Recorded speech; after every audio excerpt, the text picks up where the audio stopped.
I came home a little later than usual, staying late at work, because my boss asked me to finish a report.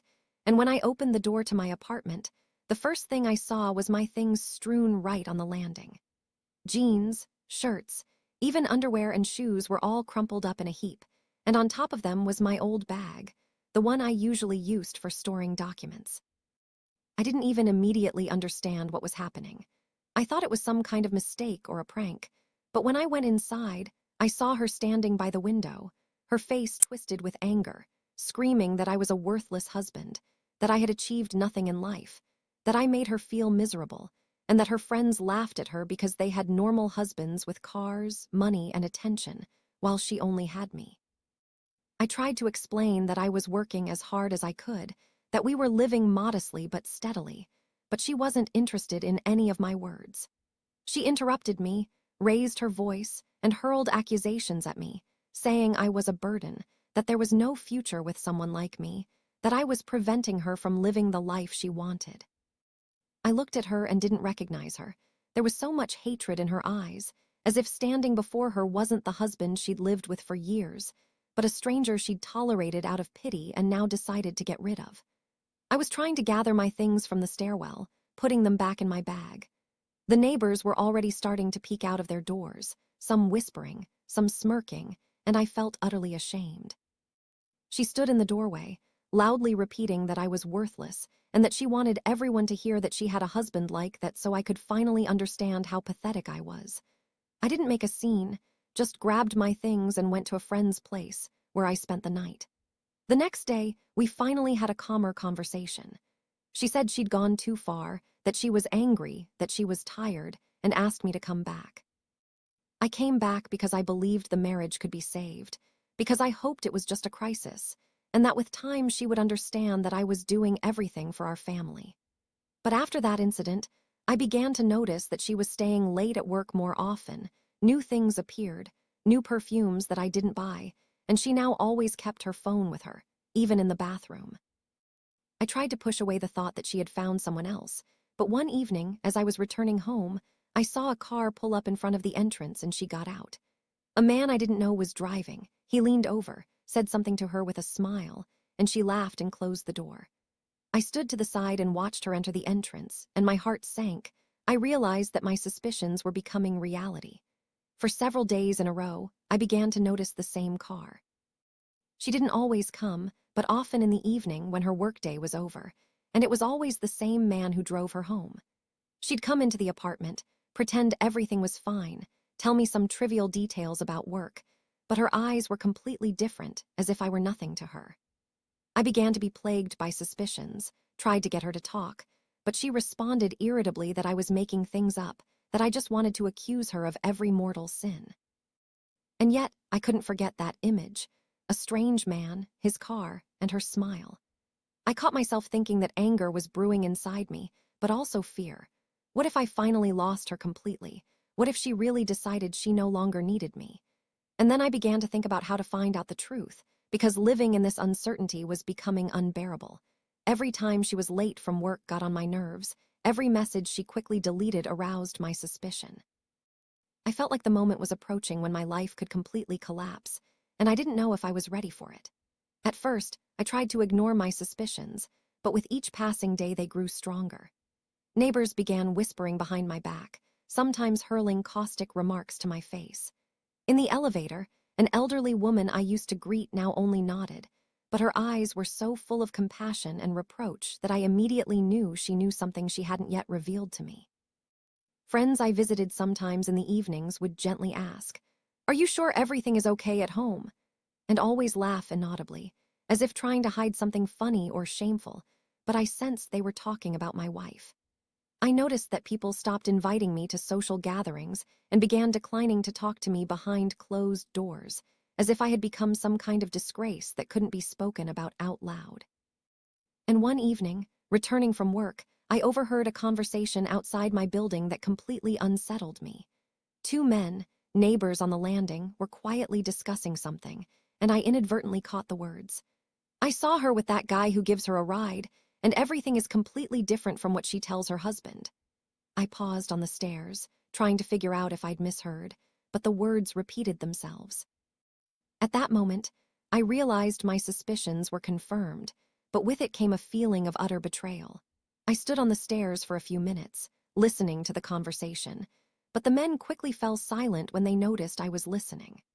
After that, I began to realize that the situation was spiraling out of control, that now the whole house, and perhaps my friends, knew that my wife might be cheating on me, while I remained in the dark, trying to maintain the appearance of a normal life. I began to notice small details. Her phone was always with her. She instantly hid texts and calls, sometimes even muting the sound if I entered the room. Sometimes her bag smelled of someone else's perfume. She began dressing differently, choosing outfits I hadn't noticed before. I tried to understand why she was doing this, made excuses, told myself it might just be work, new acquaintances, or stress, but my gut instinct still screamed something was wrong. One day, when I went out to buy groceries, I ran into a neighbor who usually kept quiet, and he casually said, "You probably don't know who's going out with your wife after work these days, huh?" I pretended not to understand, smiled, and nodded, but inside I already felt a storm approaching. She came home on her usual route, and I tried to start a conversation, but the words stuck in my throat. How could I ask directly without completely destroying what was left? She walked in, threw her bag on the couch as if nothing had happened, and started talking about work, the new project, her colleagues, and her voice sounded easy, relaxed. And that was the most offensive thing. Her face didn't betray the slightest guilt, as if I was the one worrying for nothing. I sat across from her, listening and silent, trying to control myself and not let my emotions out, but my heart was pounding like crazy. The next day at work, a friend said something jokingly that completely irritated me. "You know, everyone noticed how your wife smiles when she gets out of that guy's car who gives her a ride. It's funny that you're still passed out." I barely restrained myself from bursting into tears in the office, but inside, a mixture of anger, resentment, and fear was seething. I knew people were watching me, laughing at me, and my wife was probably enjoying it, testing me, and I couldn't do anything. Every evening, I became nervous, constantly looking out the window, waiting for her car, trying to see that man, checking her bag and pockets for things that didn't belong to her, but she was careful, and I found nothing. Her behavior became increasingly defiant. Sometimes she'd leave the house for long periods under the pretext of work. Sometimes she'd laugh on the phone, which I could hear through the door, and each time I was overcome by the feeling that she was building some kind of separate life that I wasn't allowed into. One day, I went to see my upstairs neighbor, simply to ask if she'd seen anything strange, and without looking me in the eye, she quietly said, "You know what I'm talking about, right? Or do you still think I'm fantasizing?" I nodded, unsure how to respond. It became clear then that no one was trying to hide how I felt anymore, but I still remained in the position of the weak, the one powerless to influence what was happening. That evening, I sat at home, and every sound outside the door made me twitch. I saw her bag lying on a chair and knew that she would soon be home from work, and perhaps not alone. My heart sank, and my mind raced through every option. Ask directly, eavesdrop, follow, threaten, leave forever. And in that moment, I realized that every glance from the neighbors, every whisper from friends and acquaintances, was becoming part of some vast game in which I was not the master. The more I tried to understand the truth, the more helpless I felt, as if everyone around me was watching my humiliation, and my wife was acting as if she was enjoying it. It felt like my own home was turning into an arena where I had no control, and with each passing day, this feeling grew stronger. I started logging the days she was late, keeping track of the time, calling friends to verify theories, listening to rumors spread through acquaintances, and every new hint, every new glance from people only confirmed the terrible thought. Her betrayal was no longer a hypothesis. It was reality, and now everyone around me knew about it, and I was left alone with this knowledge, having no right to either scream or act. With each passing day, the pressure grew, the thoughts became obsessive. I saw her everywhere. In the car with that man, at work, in stores, in our house, where it was as if she now led a double life, hidden from me. I couldn't sleep, I barely ate, and when I heard her footsteps on the stairs in the evening, my heart sank, and a voice in my head repeated, "She doesn't need you anymore, and everyone around me knows it." It became clear that my life was now divided into two parts. The external one, with my neighbors, friends, and the world watching me, and the internal one, where I try to maintain a shred of dignity and at least try to understand what will happen next, because it's now impossible to return to the state when I could believe she loved me. I began to notice that she was deliberately ignoring me at home, paying attention to my every word, pretending that everything was fine, while behind my back she was building a new life that everyone around me was hinting at. And the more I saw these hints, the stronger the feeling that I was in a trap of her own making, from which there was no escape, because now it's not just me who knows she can betray me, but the whole house, all my friends, all my acquaintances, and I was the only one still trying to cling to the illusion of a normal life. One evening, I stayed late at work, and when I went outside, I saw a familiar car slowly approaching our house. At first, my heart skipped a beat. It was the same car I'd seen her in many times after work. I froze on the sidewalk, watching a man emerge. He was tall, wearing a neat suit with a confident demeanor, and I immediately knew it was the right man. My wife climbed out of the backseat, and their conversation seemed casual. He was explaining something to her. She was laughing, and I stood a few meters away, feeling something inside me burst.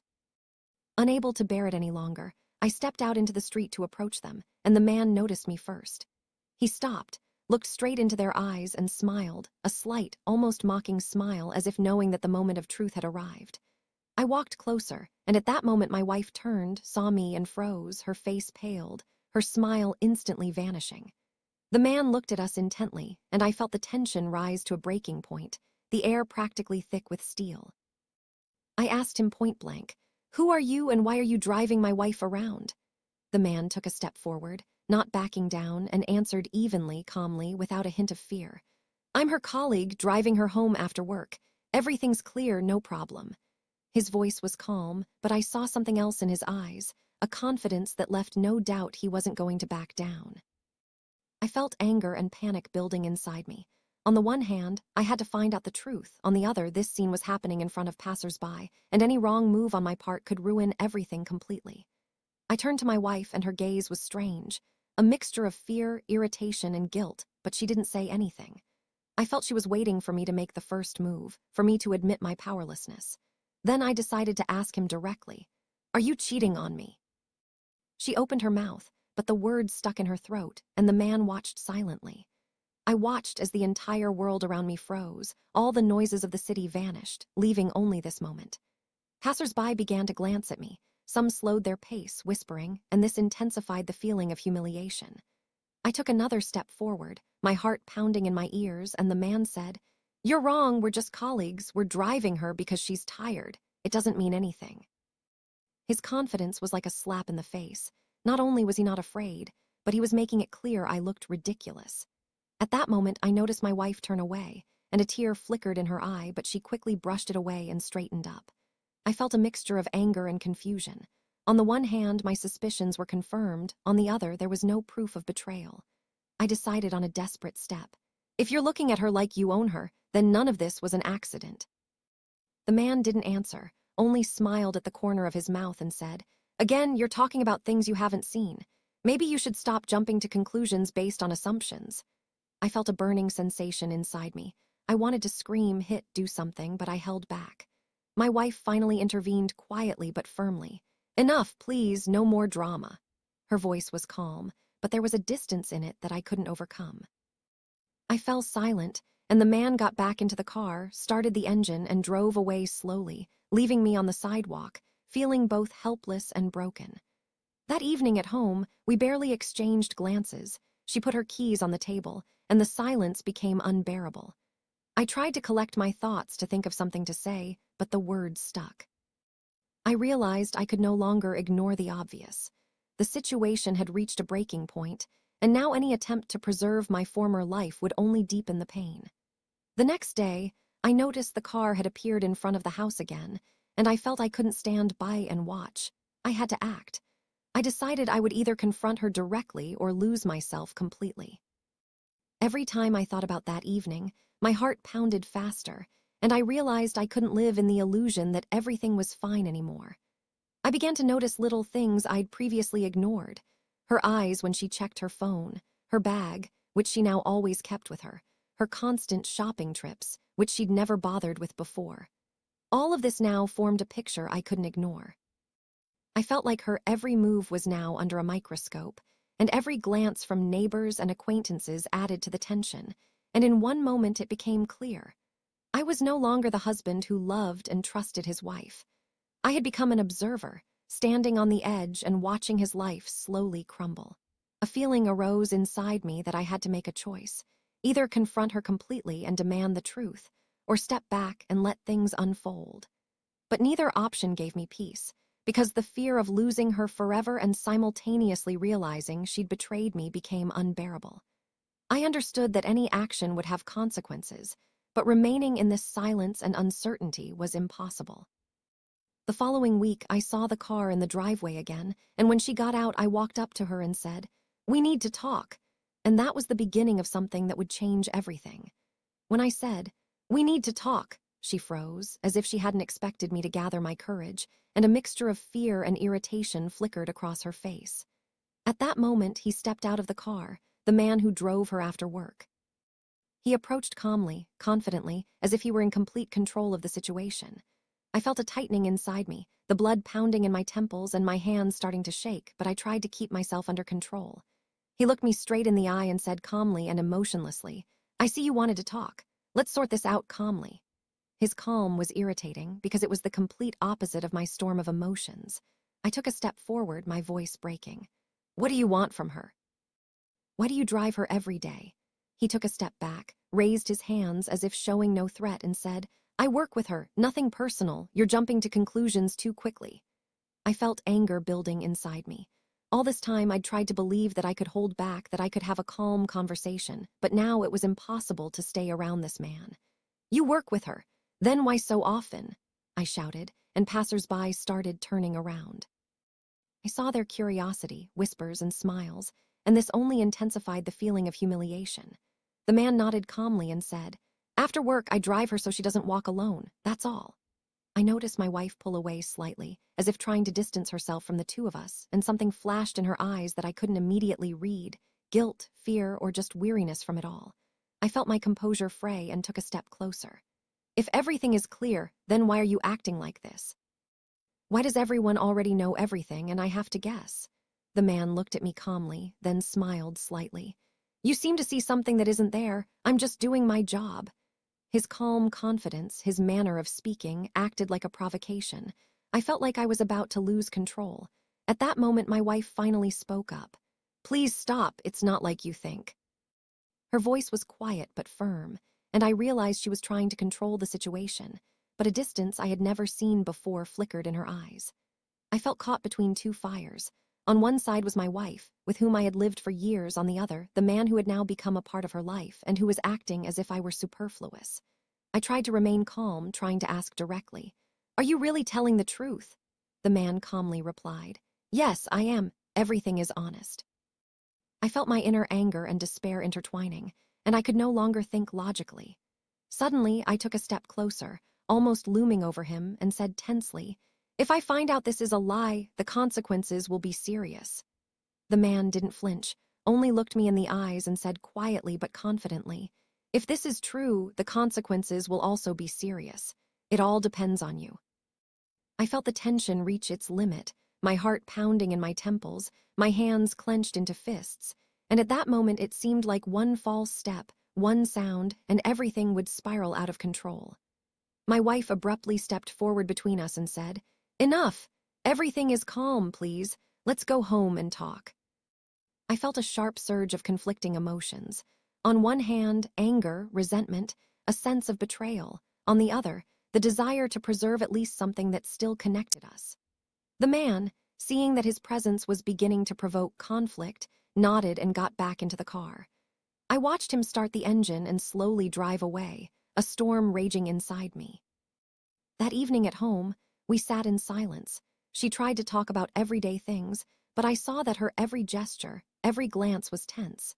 I could no longer look at her with the same trust, and her every movement caused anxiety. A growing certainty grew within me that our life would never be the same. I understood that the conversation with this man had become a turning point. Now the boundary between past and future was broken. I began to notice that she checked her phone more and more often. Her habits had changed. Her every step seemed cautious, calculated.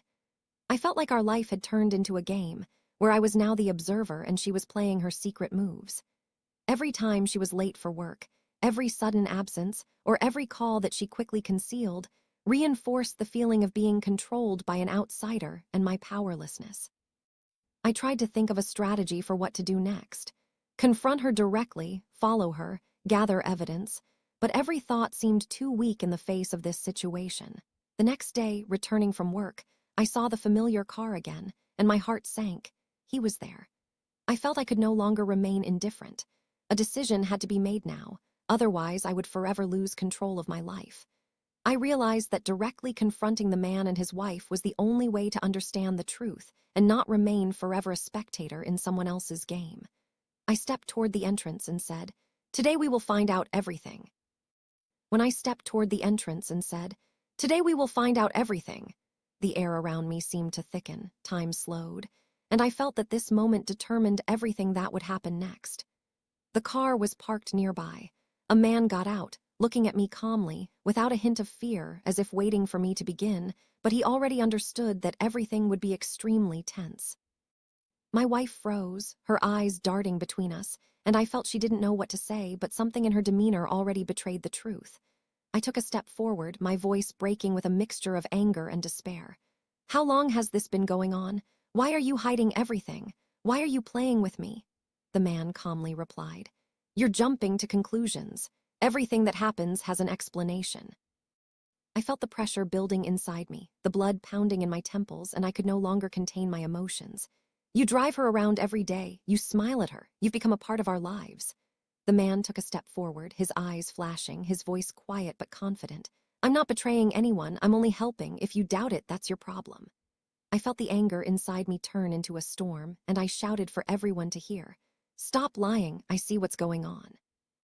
"I don't need you if you're hiding the truth," my wife groaned, and it sounded like a mixture of fear and guilt.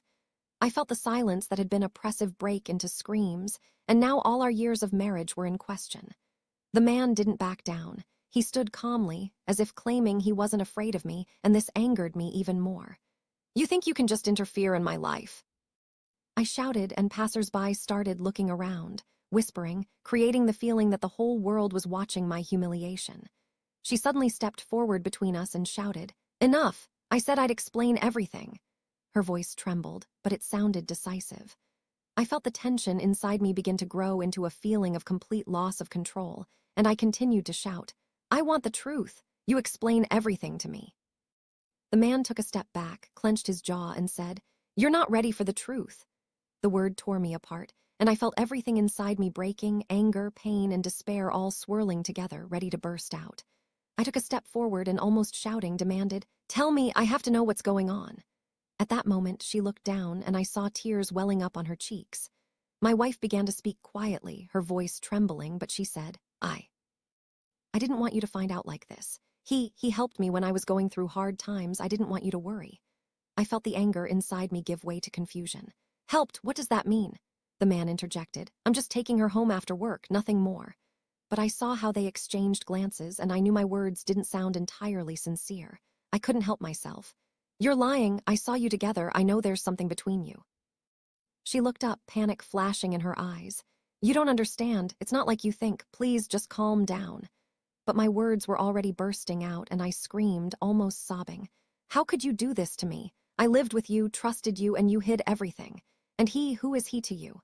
The man stepped forward and said quietly, "I'm not who you see him as. I don't interfere in your relationship." But his certainty only fueled my rage, because it contradicted all my suspicions and everything I had seen. I felt the tension reach its peak, and I shouted, "Enough words! I want you to leave. I want the truth." At that moment, she burst into tears, covering her face with her hands, and I felt everything crumbling inside me. Years of life, trust, love, everything seemed fragile and useless. The man stepped back and said calmly, "I'm leaving, but this is not the end." He got into the car, started the engine, and drove away slowly, leaving me on the sidewalk, breathing raggedly, feeling the emptiness that filled everything around me. That evening at home, we were silent, both exhausted, and I felt that the situation had changed us forever. I saw that she was trembling, that her eyes were full of tears, but I could no longer look at her with the same trust. I understood that talking with this man had shattered the illusion that our life would ever be the same, and now decisions had to be made. I tried to speak, but the words stuck in my throat, because every phrase reminded me of betrayal, of pain, of how everything was not as it seemed. We sat opposite each other, silently, and each of us understood that there was now an invisible wall between us that nothing could break down. Conflicting feelings swirled inside me. Anger, resentment, a desire to punish, but also the fear of losing her completely. I understood that every move now would determine our future, and that there would never be a simple return to our previous lives. The day after the confrontation, I still couldn't get over it. Every gesture from my wife, every sound in the apartment evoked tension and memories of the previous evening. We sat across from each other at the table, silent, each lost in our own thoughts.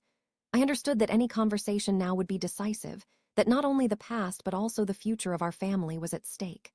I spoke first, choosing my words with difficulty. "We can't continue as before. Everything has changed, and it shows in your actions and in my thoughts." She nodded, lowered her eyes, her hands trembling, and I realized that she, too, understood the gravity of the situation. "I know," she said quietly. "I didn't mean for it to turn out this way. I don't want to lose you." Her voice was soft, but there was sincerity in it, and it slightly softened the pain I felt. We began discussing the events that led to yesterday's scandal, and the reasons for her actions gradually emerged.